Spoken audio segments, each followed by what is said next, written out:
Mas bertemu dengan Rein Ames, visioner suci dari Aslama Adler. Sebelumnya, Mas diduga sebagai salah satu anggota penjahat oleh Rein. Dia mengeluarkan makhluk berkaki 8 dengan 4 bola mata angka di wajah. Makhluk tersebut akan melihat sihir orang sebenarnya, sehingga dapat membuktikan apakah Mas benar-benar murid atau mata-mata Zero. Kedelapan kaki ini sudah menghitung ribuan kekuatan penyihir. Jika kau pengguna sihir biasa, Master Rein akan membiarkanmu pergi, ucap makhluk mirip laba-laba tersebut. Namun tiba-tiba, sebuah pedang mengarah lurus ke wajah Mas. Dengan kekuatan yang dia miliki, Mas menahan pedang itu hanya dengan 2 jari. Tapi, karena hal tersebut, Mas masih terdorong jauh. Kekuatan pedang sihir Rein bukan kaleng-kaleng. Mas bertanya apa yang sedang Rein lakukan. Serangan barusan benar-benar berbahaya. Rein bingung apakah Mas barusan menahan serangannya tanpa menggunakan sihir. Makhluk laba-laba juga bingung. Sistem menunjukkan kekuatan sihir Mas adalah 0. Dia tak terdaftar dalam Arachat Neabus. Laba-laba itu merasa tak mungkin salah menghitung. Baru kali ini dia merasa ada yang aneh dalam sistemnya. Rein masih penasaran. Kali ini dia menggunakan 3% sihir pedang yang dia namai partisan. 8 pedang besar melayang mengarah kembali menyerang Mas. Lalu, Rein merasa aneh melihat tingkah Mas. Ternyata, Mas menangkap semua pedang melayang sihir Rein, lalu menyusunnya bagaikan sebuah kursi. Mas duduk di sana. Arachnabus kembali berkata sihir dalam diri Mas hasilnya tetap 0. Sudah 2 kali dia mencoba.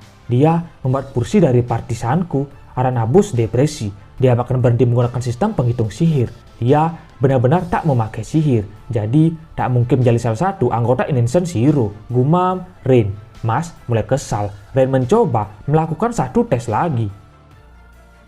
Kali ini Rein menyerang menggunakan 10% partisan. Puluhan pedang melayang kembali mengarah pada Mas. Arachnabus terkejut. Masternya menggunakan 10% partisan pada seorang murid. Bisa-bisa Mas mati. Mas mengambil satu pedang partisan itu lalu berpose seolah-olah menjadi pendekar pedang. Mas meniru gerakan banting stand. Banting stand adalah teknik softball dalam olahraga baseball. Puluhan pedang melayang sudah mendekat. Mas menahan laju pedang menggunakan pedang yang dia pegang. Saking cepatnya Mas melakukan itu, Arachnabus melihat seolah-olah Mas dalam sekejap terlihat memiliki banyak bayangan. Mas menahan semua serangan partisan 10% milik Rein. Serangan terakhir berhasil ditahan. Semua pedang partisan Rein berserakan di lantai. Mas semakin kesal. Tindakan Rein barusan bisa saja menyakiti seseorang. Arachnabus semakin heran. Mas menahan semua partisan tersebut dalam satu titik tempat saja. Rein mulai mengerti. Dia menanyakan nama orang yang sudah menahan serangannya. Saat Mas menyebutkan nama lengkapnya, yaitu Mas Banded, Rein mengingat ucapan kepala sekolah. Kita punya siswa baru yang unik karena keadaannya berbeda dengan siswa lain. Dia juga punya hati yang kuat dan murni. Akan bagus jika kau ikut mengajarinya. Namanya adalah Banded. Rein mulai mengerti situasinya sekarang. Dia membungkuk dan meminta maaf pada Mas karena kesalahpahaman yang telah dia buat. Mas menolak kata maaf Rein. Lalu Rein mendekatinya. Dia memberikan sapu tangan. Jika kata maaf tidak cukup untuk Mas, sebuah sapu tangan sihir yang dapat menyembuhkan luka ketika dipakai. Mas menerimanya, tapi dia heran kenapa motifnya harus ada banyak kepala kelinci. Dia mengatakan Rein mungkin pecinta kelinci. Mendengar itu, tatapan Rein berubah. Bola matanya menatap tajam ke arah Mas. Merasa ucapannya menyinggung, Mas memalingkan wajahnya. Dia juga mengucapkan terima kasih. Rein tahu Mas ingin mencari Abel. Dia menyarankan Mas agar berhati-hati. Kepala sekolah sebelumnya bilang kalau Mas juga ingin menjadi visioner suci. Dengan kata lain, berarti Mas akan bentrok melawan Abel. Meskipun Rein tahu Mas tak bisa memakai sihir, tapi dia tahu Mas pasti melakukannya. Abel adalah kandidat terkuat untuk menjadi visioner suci tahun ini. Bisa dikatakan, sihir boneka miliknya jauh melebihi siswa lain. Cukup mengejutkan, kau dapat menahan serangan sihirku dengan tangan kosong. Tapi tanpa sihir, kau membutuhkan waktu lama untuk melawannya. Abel memegang separuh koin yang ada di sekolah.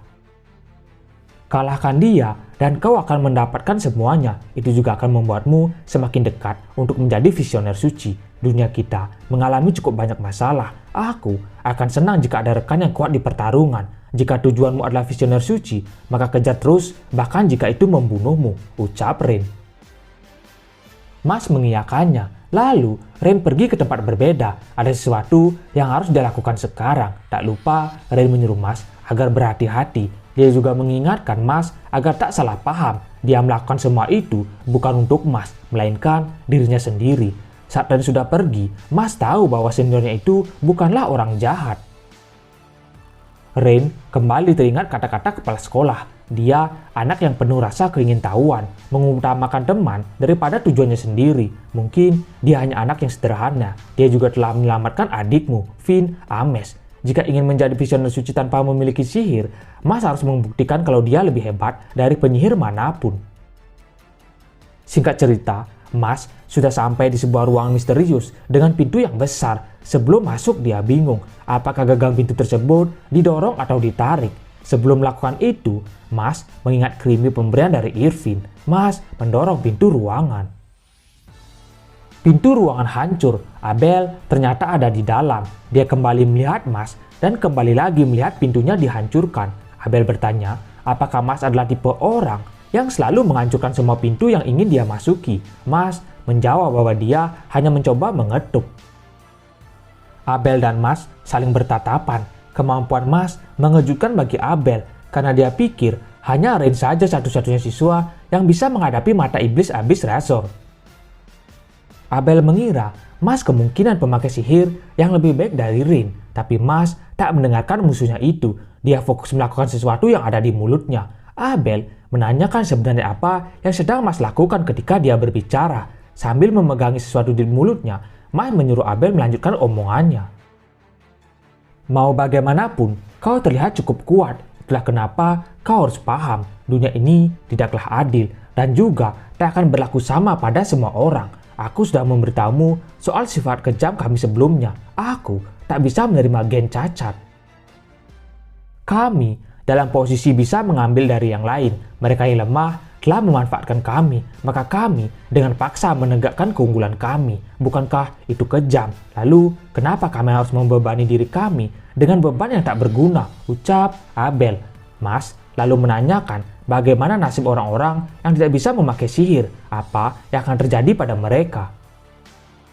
Pada orang-orang seperti itu, Abel akan memusnahkan mereka. Tentu saja, jawaban tersebut membuat Mas sedikit kaget. Menurut Abel, jika hanya mengucapkan mereka itu masih terlalu lemah, dia akan memperbaiki sistem rusak di dunia. Kelompoknya tak boleh melupakan mereka yang lemah, serta melindungi yang lemah. Mendengar kata-kata melindungi, Mas teringat kakek Van Den. Bagi Van Den, dari Mas kecil sudah menunjukkan sikap sebagai anak yang jujur dan baik. Meski Van Den bingung dengan tingkah Mas yang bisa salto saat masih balita, mengambil kue sus dengan cepat sebelum dipegang. Van Den tetap bangga memiliki putra seperti Mas. Jika dipikirkan jawaban Abel dengan kehidupannya, Mas akhirnya paham. Cara Abel melihat dunia sungguh berbeda. Cara yang membuat masalah bagi Mas. Dia merasa takkan bisa berteman dengan orang macam Abel. Mendengar jawaban Mas, Abel tahu sebenarnya Mas tak paham dengan tujuan hidup. Abel merasa cara berpikir Mas masih bodoh. Gen cacat harus segera dimusnahkan. Abel kemudian menggunakan sihirnya mengendalikan boneka untuk menyerang Mas. Di luar ruangan, Love berjalan menuju markas Magia Lupus. Dia berencana beristirahat karena sudah merasa bekerja keras hari ini. Ketika melihat pintu ruangan, Love bingung kenapa pintunya rusak lagi. Saat menyelintip ke dalam, betapa kagetnya Love. Dia kembali melihat kepala jamur mengajar boneka-boneka Abel. Mereka bertarung lagi, waktu yang buruk untuk kembali. Saat Mas menghancurkan boneka hingga kepala boneka lepas, terdapat cairan asam di dalamnya. Beruntung, Mas dengan cepat bisa menghindar. Abel menyuruh Mas agar lebih hati-hati melawan boneka miliknya. Mas menerima saran Abel. Dia menggenggam keras salah satu kepala boneka. Love yang melihat pertarungan mereka bingung apa yang sedang Mas coba ingin lakukan. Ternyata Mas berdiri tegap saat banyak boneka datang ke arahnya. Dia mengambil ancang-ancang layaknya pemain bowling. Saat sudah merasa pas, Mas melemparkan kepala boneka yang sebelumnya dia pegang. Kumpulan boneka yang menghampiri Mas tumbang satu persatu. Mas mengalahkan semuanya dengan satu lemparan untuk menghindari menyentuh boneka karena mengandung asam di dalamnya. Love kaget melihat rencana Mas seperti itu. Benar-benar rencana yang aneh tapi berhasil. Berpose layaknya pemain bowling profesional, semua boneka di depannya berhamburan dan berterbangan setelah menerima lemparan Mas. Lalu Mas kembali menanyakan tentang gen cacat yang sebelumnya Abel bicarakan. Jika gen cacat sepertinya berhasil mengalahkan Abel, maka apa arti gen bagi Abel sendiri? Apakah masih sama atau berubah? Bukannya menjawab, Abel menyuruh Mas agar fokus bertarung, jangan terus-terusan berbicara. Mas kembali menanyakan apa yang sebenarnya Abel lakukan pada temannya Irvin. Abel tak tahu apa yang Mas maksud. Satu-satunya hal yang dia ambil dari siswa lain adalah kekuatan sihir mereka. Mas mulai kesal. Hal yang dilakukan Abel membuat mereka menjadi sakit. Abel tetap tak mengubah caranya. Dia sudah mengatakan sebelumnya yang kuat mengambil dari yang lemah. Itu sudah menjadi hak mereka yang kuat. Abel lalu menyerang Mas menggunakan boneka yang lebih besar. Boneka-boneka tersebut adalah boneka yang sebelumnya berhasil menangkap Mas dari belakang di pertarungan awal mereka. Kalau kau tak punya kekuatan untuk menghentikan mereka, itu karena sepertinya kau sudah mencapai batasmu, ucap Abel. Boneka badut serentak menyerang Mas. Love yang melihat itu berpikir bahwa Mas sebentar lagi akan tamat.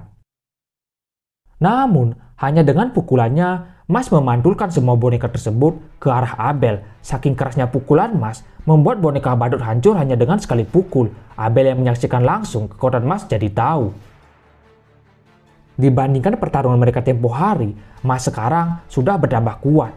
Yang kuat mengambil dari yang lemah, dan itu adalah hak mereka, benar. Jadi, saat aku menang, kau harus katakan di mana Irvin berada, kata Mas sembari menunjuk pemimpin majalah lupus tersebut. Pertarungan akan semakin intens. Love panik, dia merasa lebih baik pulang saja.